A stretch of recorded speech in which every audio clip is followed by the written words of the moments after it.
Hello and welcome to another edition of East Vethnia. So we're doing something unusual. You're getting two posts in 1 week, but that's because there's been some news that I think might turn out to be fairly important, and you might already have guessed what it is. And that was the surprise announcement that the United States was lifting all sanctions against the members of the ruling party in Republika Srpska, the entity that occupies 49% of the territory of Bosnia and Herzegovina. So this includes Milorad Dodik, the recently removed president of Republika Srpska, and 48 other people from his party. So this was interpreted as a great victory on the part of Dodik and his associates. Dodik gave a statement to the press in which he said that he considered himself to have been, I believe he said, morally rehabilitated, which is an interesting statement in itself. And what he meant by that, we're going to have to leave that to the psychologists. But what's interesting in it for us is that this is basically the first move by the Trump administration to try to make a mark, to try to create its own policy in the Balkans. I mean, you might say that its first move was this agreement between Serbia and Kosovo that was signed in 2000, but that was really kind of a performative act. There wasn't a lot of content to the agreement, and you'll notice that if you look at the agreement, that great care was taken that nothing should be in there that would create any obligations for the United States. So that was pretty much a publicity move. We can ignore that. This is the first move by Trump in Southeast Europe, in the Balkans, and it gives a couple of signs for the future. One of the signs for the future that we can see is that it was done by surprise. So this was done without consulting or informing the European Union or coordinating with European policy. In fact, what was done goes very much against European policy. And I think it was also done without consultation and without coordination with any of the other states in the region, including the ones directly involved in Bosnia and Herzegovina itself, and also Croatia and Serbia. So what is in the deal? Well, we don't really know a lot of detail, and the United States State Department has not really been very forthcoming. There is one statement that the State Department made. I will put a link to it in the text below this video, but it doesn't really say much. Basically, what it says is that this is in consideration for the Parliament of Republika Srpska withdrawing its objection to several laws that had been recommended by the High Representative. So basically, the Parliament of Republika Srpska did what the High Representative wanted. Is there anything more in there? We don't really know. Does it mark the political rehabilitation of Dodik? That doesn't depend on the United States. That depends most of all on the courts in Bosnia and Herzegovina, and we don't know what will happen there. In a sense, it might not matter much what the content of the deal is, because any deal that Dodik makes, he is unlikely to keep. He is looking out for himself and his own benefit rather than for any entity that he represents or the terms of any agreement. But we can also ask the question, what led to the agreement? And it seems, I will link to another article below here, it seems that this is most closely connected to a very intensive and very expensive lobbying campaign by Republika Srpska in the United States. And the strategy of this lobbying campaign was to target people in the immediate inner circle of Donald Trump. And several of those individuals are named. Some of them are people who Trump himself has sent in various roles to the region.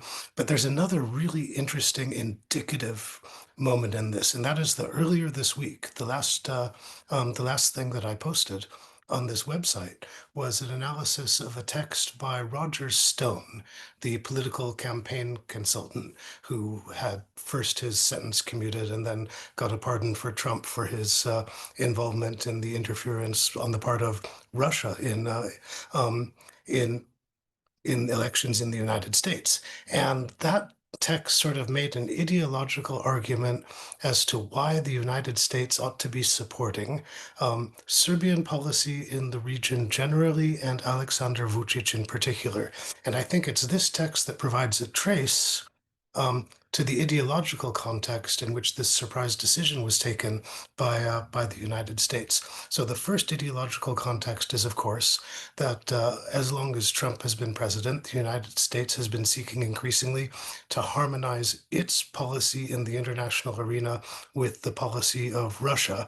Russia had been the principal sponsor of Milorad Dodik in Republika Srpska. So this is one element of that coordination.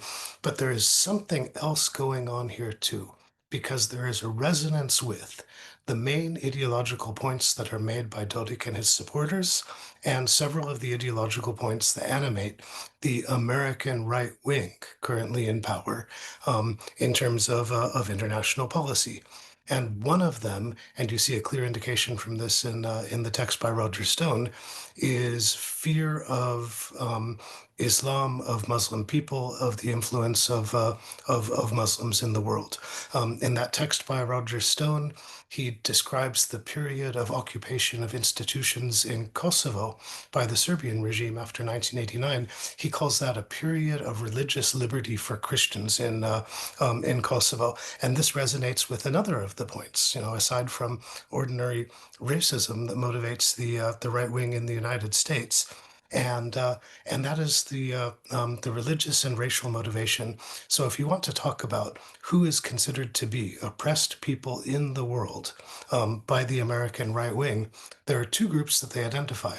One, interestingly enough, is whites from South Africa, who are apparently set to become a privileged group in terms of immigration and refugee status in the United States under Trump.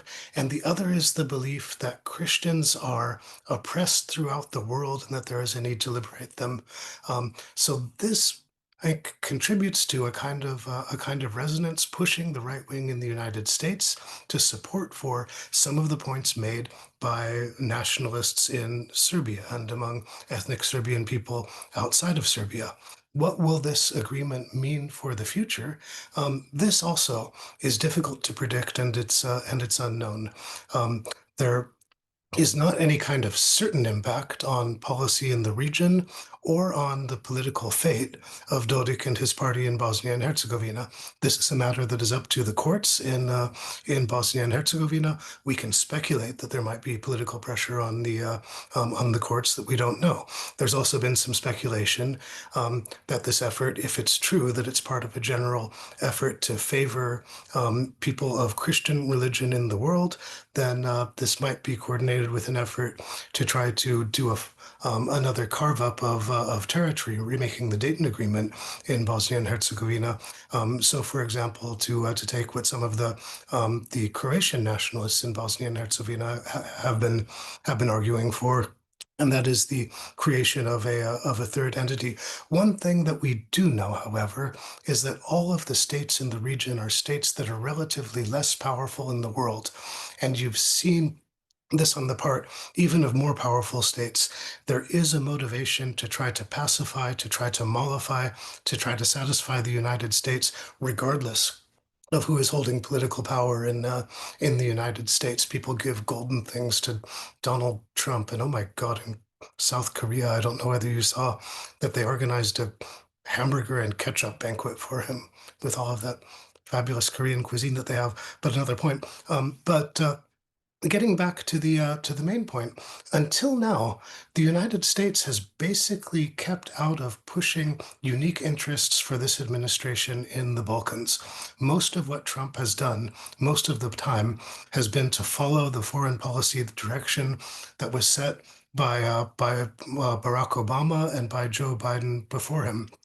So right now, when they're making their first move, you see the United States showing what side they are on in the various relations of the region. I would say that the sign is not a good sign. And if we want to put this in the context of other political events in the region, um, we can also say that the United States is showing once again in its projection of global power that it's adopting a policy in which it is really not very strongly bothered by genocide. And this is something that might be worrying to us. So I wanted to take a moment to say a little bit about this move and to try to explain some of what is behind it. What's happening next, we don't know. We're going to have to wait and see. If it is a sign of a further movement, then the times that come will be very interesting. in a bad way. Thank you for your time and attention.